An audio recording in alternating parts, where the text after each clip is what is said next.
Good evening, everybody. Welcome to this meeting of the Scrutiny Committee. My name's Councillor David Potter. I'm the current chair of the committee. Just a couple of domestic comments, statements, first of all, before we start, if I may. Fire evacuation procedures. There are no fire alarms scheduled for this evening. Therefore, if the fire alarm sounds, please evacuate the building immediately. The fire exit is located at the rear of this room. Go down the stairs and meet in the War Memorial Park. Webcast of meetings. Please note that this meeting is being webcast live on the internet. The webcast will also be published to YouTube after the meeting. And finally, mobile phones. Please can all members and the public switch their phones off or turn to silent. Thank you very much. Right, item 1, apologies for absence and substitutions. There are a number. If I can just go through them quickly. Councillor Carruthers is replaced by Councillor Kinnear. Welcome. Councillor Capon is replaced by Councillor Vox. Welcome to you. And Councillor Ashfield is replaced by Councillor Paul Harvey. Welcome. And Councillor Waldridge is replaced by Councillor Laura James. Welcome to you all. We now have the item of appointment of Vice Chair, and I look to my right, Councillor Frost.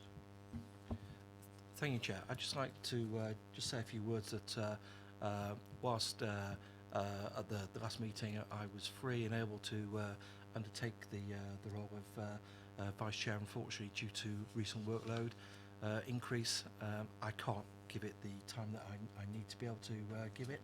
So I would like to formally resign. Okay, and leave the position vacant for you to reappoint, please, Chairman. Thank you, Councillor Frost, and thank you for standing in last time. It wasn't the easiest of baptisms, I know, with the agenda that we had, but thank you for that. Could I seek nominations for the position of Vice Chair, please? Thank you. Mr. Chairman, I'd like to nominate Graham Faulkner. Thank you very much. Is that seconded? I'd like to second that, Chair, if I may. Thank you, Councillor Miller. Thank you very much. Everybody content? Thank you very much. So if you two would like to swap seats. Thank you. We have the name tag waiting. Is that okay? Thank you, sir. Thank you. Thank you, Graham, very much. Thank you, David. Okay. Right, item 3, declarations of interest. Can I just on my own behalf, first of all, say that once again I'll declare my interest in regard to item 7, the FOI item, and I shall leave the room at that juncture when that's discussed. And my intention, obviously, just to say it now, is for the Vice Chair to take over the chairing of that item. And just finally, with your agreement, what I will do is work through the agenda completely, including item 8, review of work programme, and take item 7 last of all, so that the business can be completed, and then I will return at the end of the meeting this time, rather than disappear into the ether. Councillor Harvey. Thank you, Chair. Can I also declare an interest in item 7, and I will similarly be leaving the room. Okay. Councillor James. Can I also declare an interest in item 7, and I will be leaving the room. Okay, thank you both very much. I think there will be enough left, it's okay.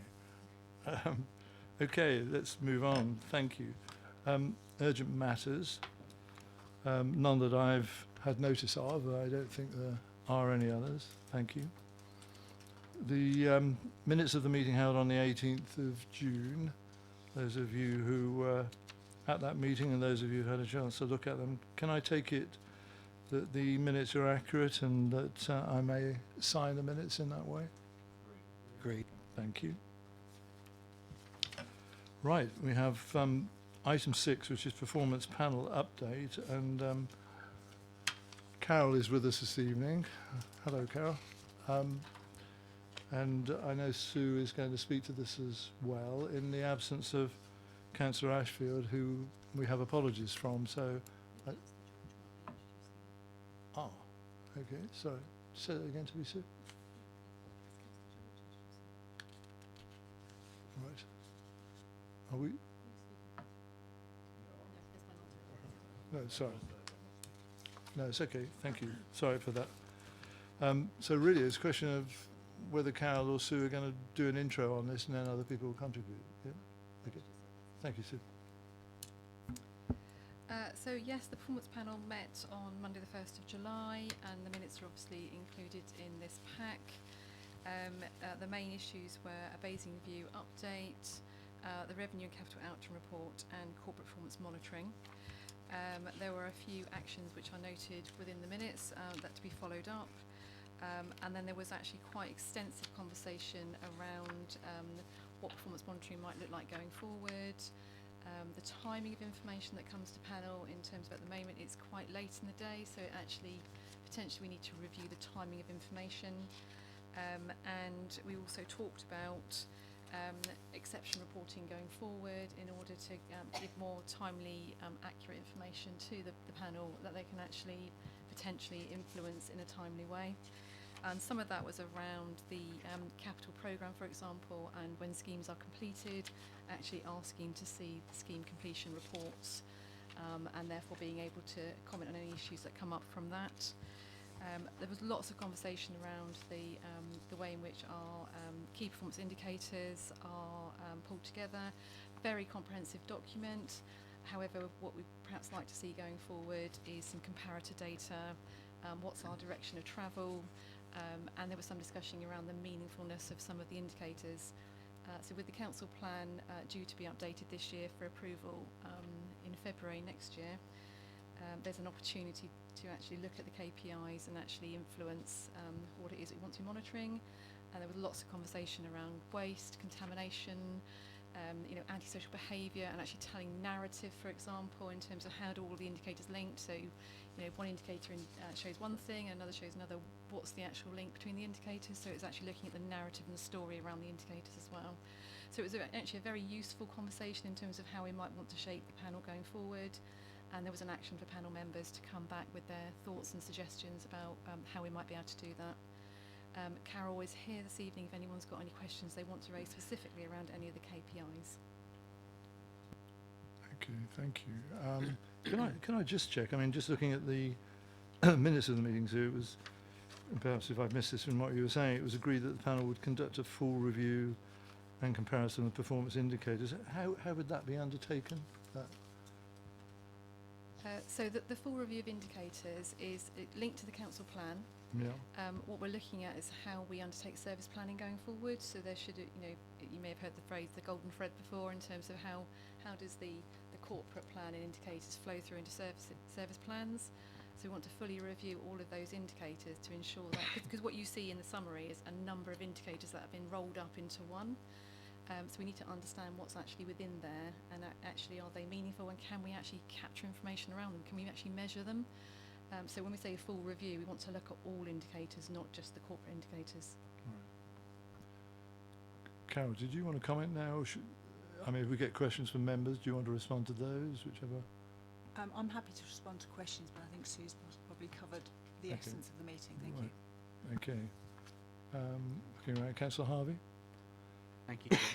Can I, first of all, just really welcome what Sue has said in terms of the direction of travel on this. And I know, sat around the table, colleagues at that performance panel had a good conversation about it themselves.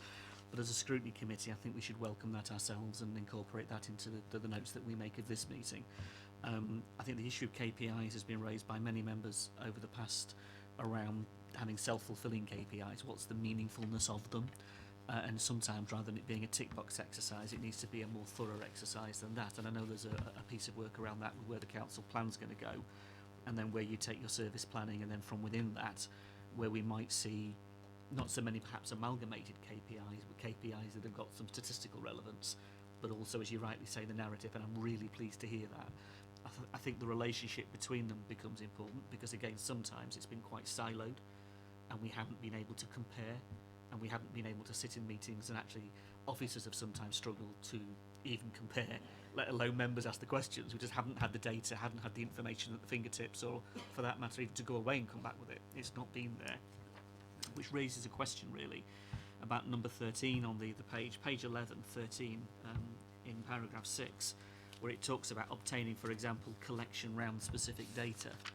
If we're into this position of needing to perhaps create new systems within the council so that we do collect some of this data, will that also be part of the review? Because I'm conscious we may not be in a position at the moment where the data is even being collected, which is an issue in itself, I think. Absolutely, that did come up in conversation, that we need to be clear what it is we want to capture. It shouldn't be a barrier that we don't currently capture that information. We need to think about how we collect that information going forward.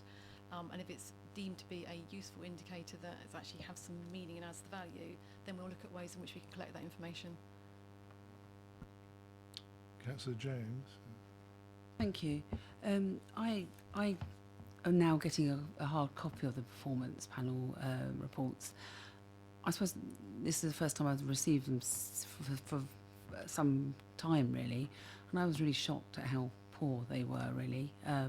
I didn't know that you were going to do the piece of work that you did this time round in them, but I particularly found them really poor, so I think they do need to be looked at. I think it's important that as part of the scrutiny process that we look at what they are as well, and I think it's incumbent on us to actually really consider them. I mean, I don't know what lots of them mean as well, so if you was to look at supporting those who need it, supporting homeless and vulnerable groups, what does that actually mean? And I know what I would want to be in there, and I think there's lots of things that we should be measuring, but like you say, I'm not sure they're meaningful at the moment. So for me, I just think it's exceptionally poor as a piece of work, and I also think that some of them disappeared.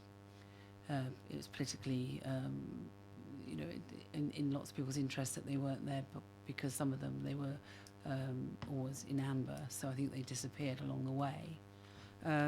But I'd like to sort of understand a bit more about what you mean is how this would look like in the future. I'd like to really understand that.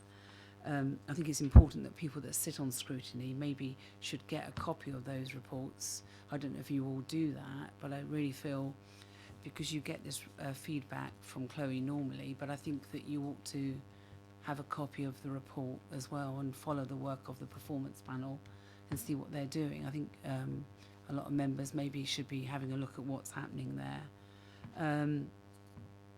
I also think that the housing aspect, for me, there should be a much stronger housing aspect to this KPIs, and I have a few as to what that ought to be, and possibly I'll feed that into Chloe, but I just think that that's not there, and it should be. Can I ask a question in relation to, on page 11, residents' ability to improve their quality of life through regeneration? What does that mean, that one there, number 8, item 8?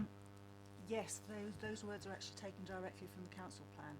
So the way this scorecard is structured, the categories come from the council plan at this high level, and that at the lower level that obviously you've got sight of in the full report breaks down the details, that the things that we can measure that we think have an impact on those elements of the council plan. So that's very much how this has been structured, to try and prove or demonstrate progress or movement against the council plan priorities.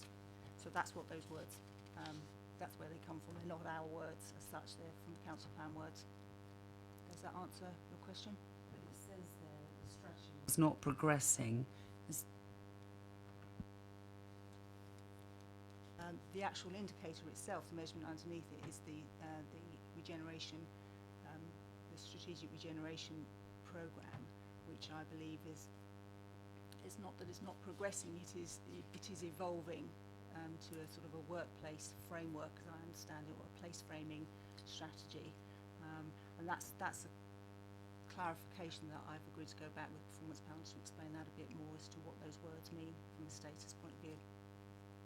Ask, where does that sit in those, at the moment, that bit that you're talking about, in those performance indicators there, on page 13? Sorry, where does it sits under regeneration will probably sit under either inequalities of opportunity addressed, or so on the second page of the detailed scorecards, so page 3 effectively are from the scorecard.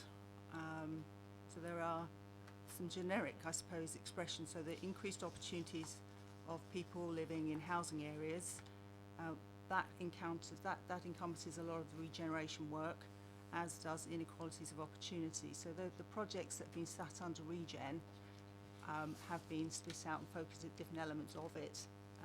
They have been linked to those aspects of the council plan.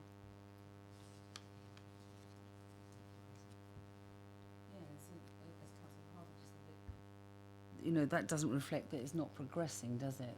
So, you know, there is no amber there. I'm not sure your statement in the report says it's not progressing, but the greens and the yellows doesn't actually show that it isn't progressing. There is an amber against inequalities of opportunity, which is where a lot of the regeneration work will sit. I'd quite like, if it was possible, to meet with you. Would that be okay? Just to really understand this, and maybe to sit down, and also just to talk about some of the housing KPIs that are, you know, if that would be possible. Would that be okay? No, happy to do that. Happy, yeah. Thank you. Councillor Frost. Thank you very much, Chair. Thank you very much for sending us through the tracker by quarter. One thing that really struck me, first of all, was that for the past 3 years, we've had 3% of our KPIs being read. I'm just wondering if is that a standard thing? Is that something that we're kind of happy with, or is that something that we, you know, we're going to strive not to accept? 3% of the KPIs, but that will be split across a number of KPIs. So it will depend on, in the past, it will have been the housing numbers, where we've failed to meet those numbers. Obviously, things are looking a lot healthier than that currently. Antisocial behaviour in the past has been quite often shown as red. Again, at the end of this year's results, that's looking very positive by comparison. So to answer your question, no, it's not something that we would settle for. Once something is red, the idea is to focus on it and try and understand the issues behind it and address it in some way. But it's not the same issues always that are coming up, and we have seen movement on the indicators that sit beneath that. Come back. Yeah. Thank you very much, Chair. Just as part of my comeback, I've just noticed that just by adding up the percentages, I'm just doing it very quickly here in my head. Okay, 2018-19 is 101%. Okay, 2017-2018 is 99%, and 2016-17 is 91%. Would you like to comment on that? 2016-17. I would need to go back and check that. That's obviously an error on my part. I mean, the two other ones will be rounding issues, which is why it's as close to the 100% as we can make it. But the other one, apologies, I'll have to double check that. I can confirm back, come back to you and correct whatever that should be. Thank you, and if you could also copy in the rest of the committee on that as well, that would be great. Thank you. Thank you, Councillor Frost. Councillor Vogt. Thank you, Chair. And thank you very much for this report. I don't know anything yet about the performance group, so it's really, really helpful to get this report. Sue mentioned underneath there's lots and lots of other performance data. So, and you were talking about the challenge of being able to measure. So I just wondered if you know, you may not know exactly, but a feel for, if you don't know exactly, how many of the underlying KPIs are qualitative and how many are quantitative? Sue, I know you wanted to come back anyway, sorry, but you've got a couple of issues there, I think. So off the top of my head, I don't know the answer to that, which I'm sure you would expect. But it's not a case that there's lots and lots that we can't measure.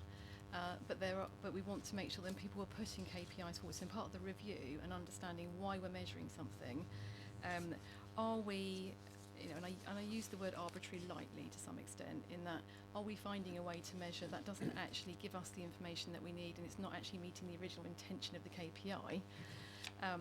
And are those things that, we put them forward and we find a way of measuring them, which obviously what you're talking about, and we want to challenge those. So part of the process will be right from the lowest KPIs all the way through, is actually putting in place that challenge. Why are you putting that forward? Is it because there's an expectation to have a KPI around it, and therefore you're putting a KPI forward? But if you can't genuinely actually monitor it and capture it, and there's no particular system you can put in place, what's the value of that KPI? And obviously what you're seeing in terms of the summary position is a number of KPIs, which all the ones that are in there are being measured in some way, but there is a challenge around what they're doing there.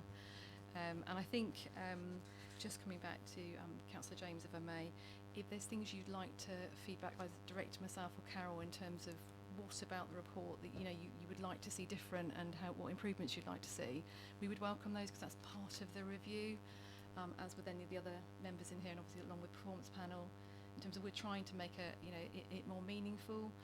But I think the bigger challenge is actually having that direction of travel. So where we're sort of saying, are we challenging ourselves enough? So they're always green because we don't actually change the actual indicator. Have we stretched them enough? Is it industry standard, whether if that's appropriate?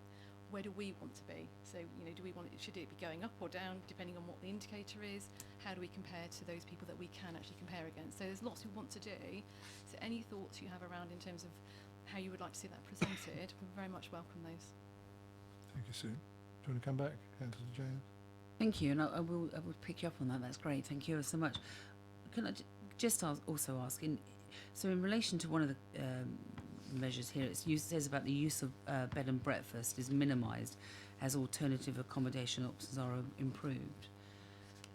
What does that mean? So historically, we used to measure how many people were in bed and breakfast and for how long they were there. So I'd quite like to know, and you don't have to tell me this, I don't suppose you can tell me this now, but when you say it's minimised, is how much bed and breakfast are we still using, even in light of those other options, and how many, because we used to measure it, how many families are being housed in bed and breakfast with children, how many are outside of the area of Basingstoke, so how many do we house in Slough or Reading, or sometimes it was further afield. So I'd really like, and I don't know whether you have that data here at the moment or you have that available, but that's the sort of thing we should be measuring, because to say it's minimised, it really is quite unacceptable to have all those greens, because what do we mean by that? So that, I welcome that we're going to look at that, but that's an example. And I don't know if I should know, but I don't really know what the keys mean in relation to the green, amber and red. Is there any way of, so I can know, what is an amber? So when does it become an amber, and when does it, that would be really useful for me to understand that. And I suppose the one that you was talking about, the inequality of opportunity addressed, that's quite damning, isn't it, really? And I don't know what that means, and I'd really, again, welcome an understanding as what you mean by that one above in relation to deprivation. So there's lots here that I think give me grave concern. Sorry, do you want to answer any of that now, Carol?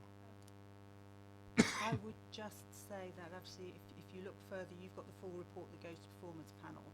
The details behind those indicators are in there, and in that we are measuring from the housing from B&B point of view a number of items, including new placements, and we're talking about length of B&B, households with families and dependents, young adults, children. So those things are currently in the detailed measurements at the lower level within this pack, because this has a drill down to it. We don't necessarily have all the granularities to where people are being allocated when they're in the borough and when they're outside of the borough, but we do have some. And also, excuse me, at the lower level, we also have some further contextual information that gives you more of a breakdown of the use of B&B. So there is quite a lot of further information if you go further into the pack to understand that. But I think if we spend some time separately, and I can sort of put it more in context, so you can make hopefully more sense of the report that you're looking at. It's how you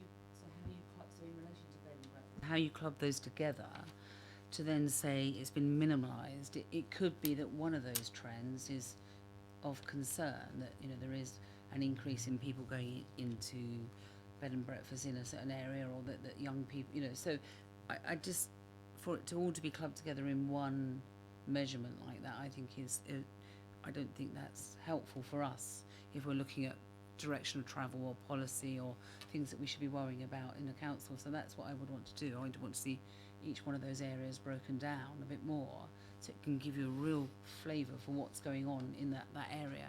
But I'll pick that up with you when I meet with you. Thank you. So perhaps if Carol gives that information to us, or certainly starting with you, that may give us a better understanding in terms of some of the things you're talking about, Carol, really. And in fairness, I think what you were saying, Sue, I mean, there is, talk for myself, first of all, really, in terms of the performance panel work. I'm not sure I understand as much as I should about it, and therefore, and there's other colleagues I think probably would say the same thing, really, and we'd benefit as a scrutiny committee in knowing a bit more. But if that can be included as part of this fundamental review, which the panel itself is saying is probably necessary in terms of its terms of reference for the future, that's all going to be helpful, I think, isn't it? Okay, of course. Sorry. Can I let Sue come back first, Councillor George, and then I don't need to do it. Just wanting to come back and say one of the things that was discussed at length at the panel was around homelessness, and the fact that that's why it's so important to have the narrative. So even when there will always be a time when we need to bring it up to a kind of a higher level in terms of how we meet in the council plan, but it is that narrative, is that good or bad, and actually having that information behind it and making sure that narrative is there. But more than happy to pick up as part of the review and bring it back to scrutiny. Councillor George, sorry, I cut across you. Thanks, Chair. Yes, sorry, as a member of panel, I'd like to reiterate a lot of the things that we've said were actually voiced at the meeting, so I think are included in the review. And I think the other thing is there's a little bit of a we recognise the issue fundamentally of the difference. If it's all green or it's all red, that's problematic, because it doesn't mean you've got enough variation in there to be able to establish the way things are going, and that's very difficult. The other thing is the purpose of this. If having a red blob on this is considered as being a terribly nasty thing, that shouldn't be. It's not to measure performance per se. It should be a management tool to say where improvements are needed rather than anything else. So I think the trouble is, at the moment, I dare say, as far as the council's concerned, having something with red blobs all over it's not particularly nice. But it may be that we need to think again about how maybe we need other colours between the reds and the oranges and the greens, to try and give us a little bit more detail, and certainly in terms of the direction things are going, that would be very, very good. Whether things are improving or not improving is much better, but all of those things were picked up on the panel, and I'm sure will be part of the review process. Okay.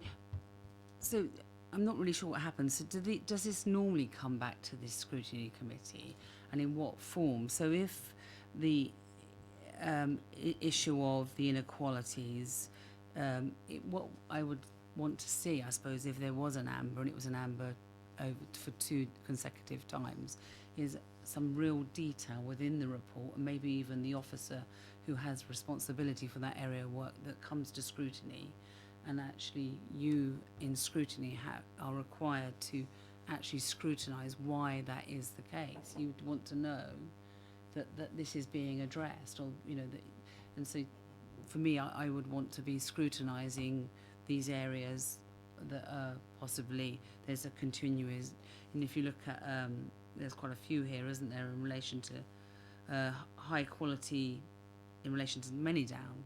We'd want to know, is that moving forward, is that progressing, why is that like that? I mean, I'd be wanting to scrutinise these areas really, that as a function, or do you not do that? What is the purpose of this report coming here? Well, the answer to the question is that the performance panel reports on a regular basis to the scrutiny committee, and we have the minutes as we have tonight in front of us, together with obviously the diagrammatic indicators, and it's then for the performance panel, normally the chair, to talk about the work that the performance panel has undertaken, to highlight any of the areas that she thinks are worthy of the attention of the scrutiny committee, and obviously everybody on the Scrutiny Committee has a role in saying whatever they want to in that regard and questioning and querying any of those matters, really. Now, it's a matter of debate. Obviously, it goes without saying, speak for myself, whether we understand that work as well as we should, and whether, my words again, really, whether an element of complacency in terms of some of the indicators has crept in over the time. And I think that's what Sue is saying. We need to look at just how those indicators have been formed in the first place, what they really mean, and whether we're complacent about continuing green indicators because that might mean we're not being challenging enough in regard to the benchmarks we set ourselves in the first place. So all of that is a process that works, you know, in terms of this relationship between the Scrutiny Committee and the performance panel. So it's there every time for us to do this, and we do that, obviously, on a regular basis. Who did I see? Councillor Miller. So, sorry, I beg your pardon. Councillor Miller first. Thank you, Chair. In another life, I think there's two or three of us in the committee that have come across KPIs before, but that's much more in a more technical sense when you have to have key performance indicators when you're in business and certainly in technical projects. But I think what's Councillor James' concern is, and I can fully understand it, is at this level, and you mentioned it, Carol, there's an awful lot underneath this. There's an awful lot of data, but what we don't have visibility of here, I'm not asking for every single one because I think we'd be flooded with so much information. You'd be doing scrutinies that would do nothing but reviewing the performance panel and reviewing these particular reports, is the criteria that has been set in each particular aspect of each particular subject that triggers the green, that triggers the amber, and triggers the red. Now, that is going to be different for every single entry on these graphs. I don't think we want to go there because that's the job of the officers and the performance panel to understand that. And this is a good reporting tool, but if we want to highlight particular issues that we want to understand that criteria of where the threshold is, that, as Councillor George said, this is more a management tool as opposed to a scrutiny. It might be a scrutiny trigger, but this kind of graph, to my experience anyway, is a management tool to zero in and find out, hey, red, what's wrong? Or where is this going? Is it going in the wrong direction? And it's a question of timing about when that is highlighted to the Scrutiny Committee, because we only sit, what, 4 times a year? 4 or 5. 4 or 5 times a year. It should be sufficient. Those intervals should be sufficient where we can actually turn around and say, hey, can we get down to that data? But that's the performance panel's job, may I suggest, that they're going to see it first.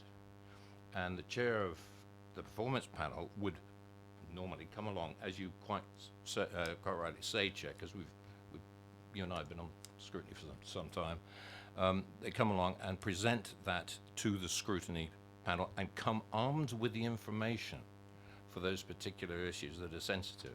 And there's no reason why anybody can't flag up to in the review to the performance panel, hey, we do have these particular issues. And you've mentioned some tonight, Councillor James, which I think is quite right, is that let's see where this is going. What does the amber mean on this particular subject? It wouldn't be for all of them, because all of them, I think, some of these are quite rightly looking at the council plan, for instance, very high level. But this is bringing down sort of some of the elements in the council plan, might go into a bit more detail. And again, we can pull those out. Hopefully I'm putting forward some ideas here of how we could assist the review and pull back what we need to pull back to the Scrutiny Committee that is worth that scrutiny, the examples that Councillor James has said this evening. And I think that would be very valuable. Thank you, Chair. Okay. I mean, as I understand it, 2 things really. I mean, just the formal bit, we're asked to just note the minutes of the performance panel tonight, which we will do. But within that, obviously, note also that there is an intention to have this fundamental review of the whole process, really, and that's the performance panel saying that itself, which is good. Added to which, I think, Sue, you're saying some of the practice may need looking at, and some of the way this has been approached in the past may demand some improvement, really.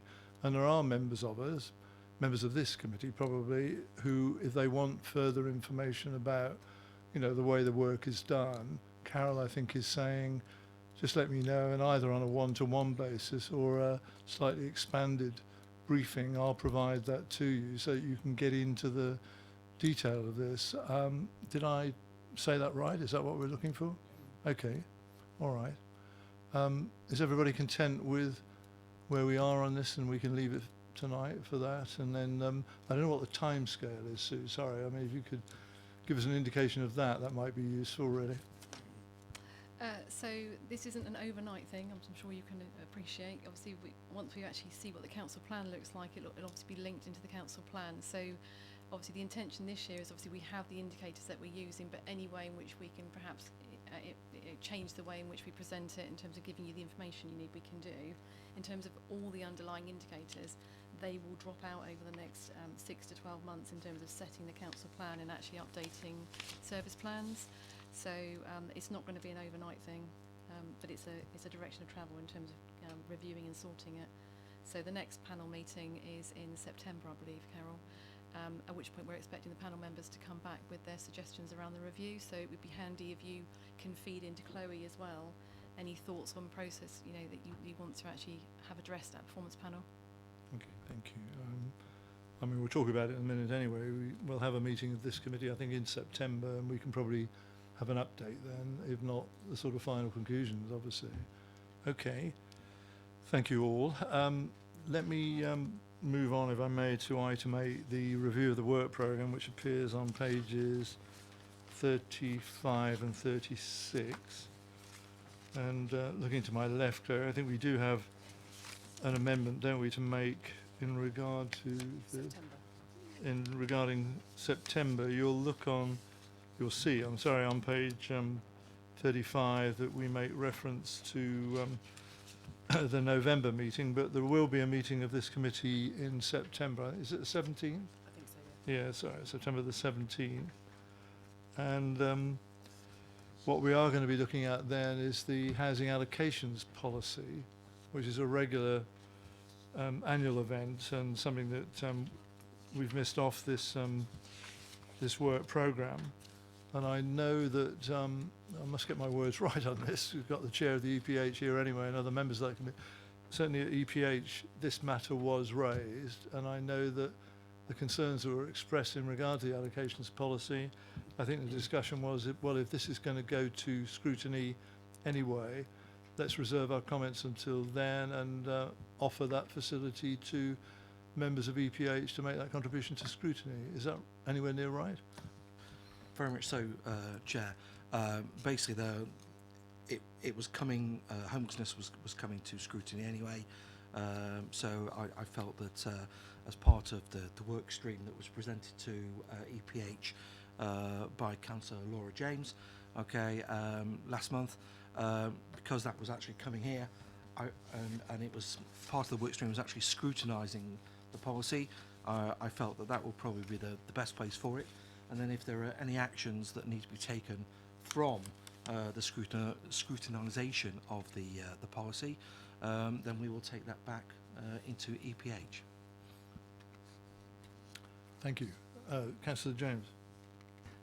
So on that issue, what I asked as part of a work programme for EPH is to look at, and our concern as a Labour group is that we are building more and more 2-bedroom flats in the borough, and within our own ward we just had an application come forward for 97 flats, and predominantly all of those were 2-bedroom.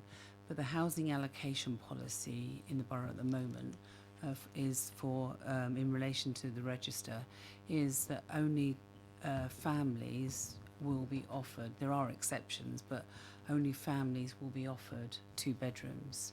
So, and once you're offered that, you're then taken off of the register, and it's very unlikely that you'll be able to get back on. Unless there's either a medical or a social problem. So if you have 2 children of the same gender, you are likely to never be able to move out of that accommodation. If you have 2 children of differing gender at the age of 10, they can move. And what I was saying is we should look at the allocation policy. Do we want this as a borough, or do we also, if we do, or is it that we shouldn't be building, or the social landlords shouldn't be building 2-bedroom flats above ground floor, and it should be just 1 bedroom, because we've got more and more families that are trapped. If I just take our ward for example, Norden, and that are trapped in in flatted development, and an example is, and I gave this example in the last committee, is that a woman, a single parent with 2 children, and a baby, has to carry the child, or hold the child, carry the baby up the stairs. And what do they do in relation to the pram? They were leaving that at the bottom of the stairs, and the housing association told them they weren't allowed to do that. So they now have to struggle up 3 flights of stairs to put the pram into their own flat.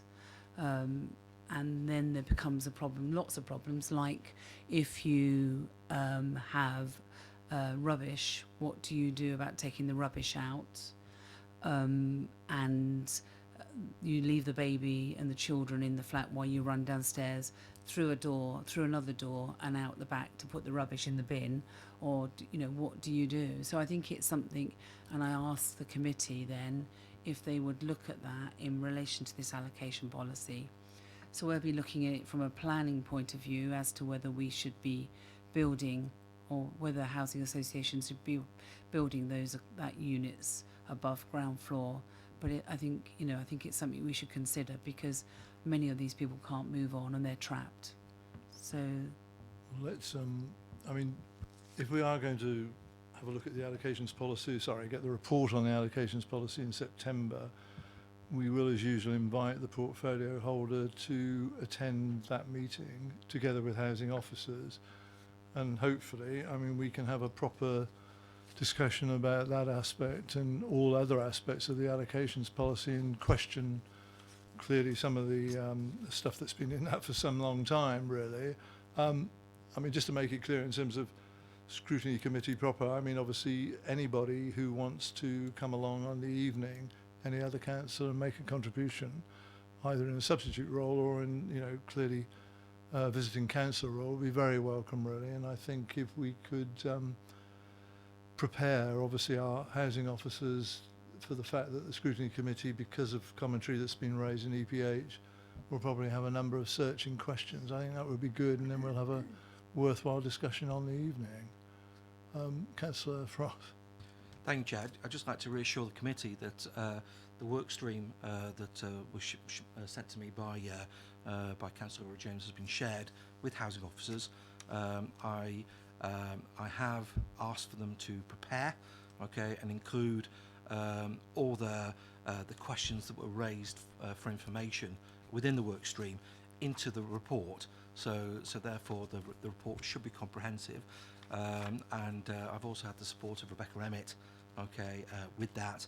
And the only thing I would like to say is, please feed everything into that scrutiny meeting, because I think it's right that we should scrutinise the allocation policy, and then should it be found lacking, we then have the base evidence, for my committee at EPH to actually make a recommendation for change, and I think that is the way that, Chair, with your indulgence, I'd like to, divvy up this piece of work. Okay, thank you.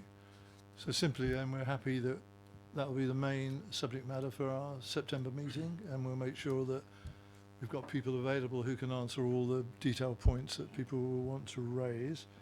The other part of the work programme we had before is just to confirm the fact that in 19th of November, we've got a number of things which are listed for inclusion on the agenda.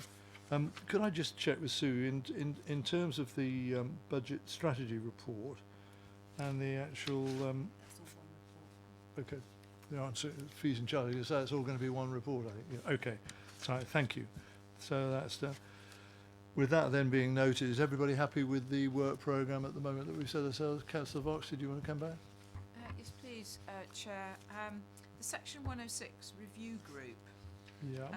I have asked if it's possible to join that group, but I've been struggling to find who's leading it. I wonder if you could advise if it is possible for more people to join it and what it's doing. Thank you.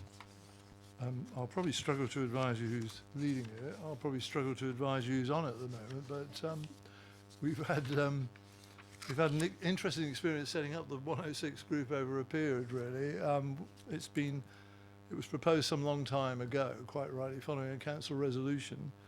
There was a reluctance, I think, really, on behalf of certain people to actually adhere to that council decision for a period, really. But it has improved of late, and I think.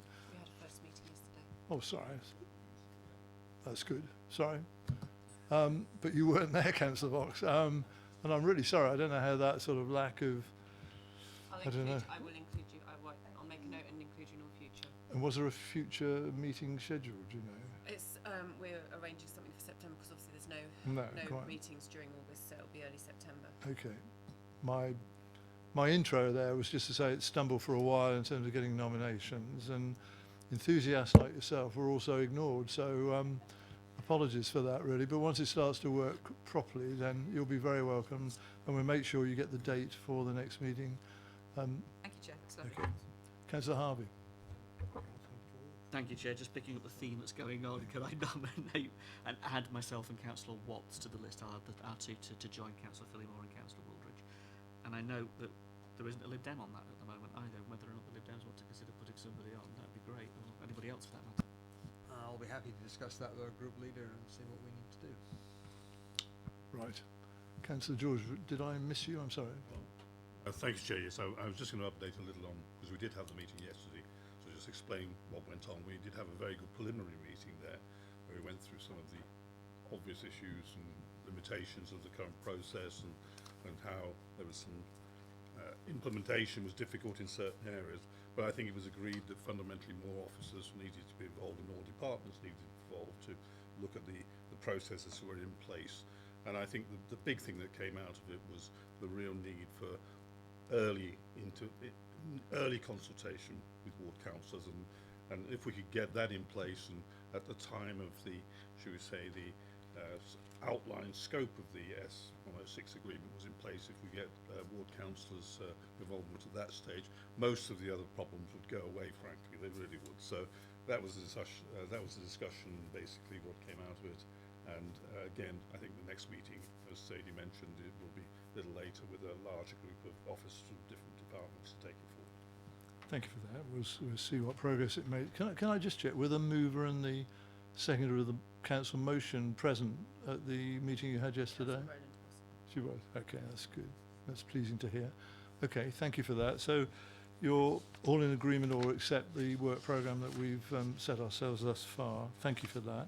Okay, right, at this juncture, I shall pass across to my able vice chair to take the next item, which is item 7. And I shall go and sit with my colleagues at the end of the corridor, and perhaps you'll call me back when you've finished, and we'll come back to close the meeting. Thank you for that. I think we should probably go, you need to do the whole going into private. Yeah. That's okay, yeah. Yeah, is that this? Yes.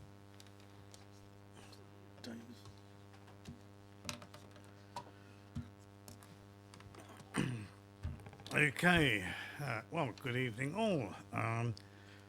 Although I've been here 5 years, this is actually the first time I've taken the chair. So I hope you'll help me on that one. Thank you. Right, to discuss confidential papers at a previous public meeting. Number 1, agree with members that the meeting is now become confidential, and by passing the following motion. That pursuant to section 100A(4) of the Local Government Act 1972, the public be excluded from the remainder of the meeting on the ground that the public interest in maintaining the exemption outweighs the public interest in disclosing it, and therefore that exempt information is likely to be disclosed as defined in the appropriate paragraph of Schedule 12A of the Act. In order to discuss these papers, the webcast will be turned off, but it will be turned back on once the discussion is over. I don't think we've got any members of the press or public here to leave the room, and those with the vested interest or the declared interest have already gone. Okay, so Stop streaming. I just need to wait for it to come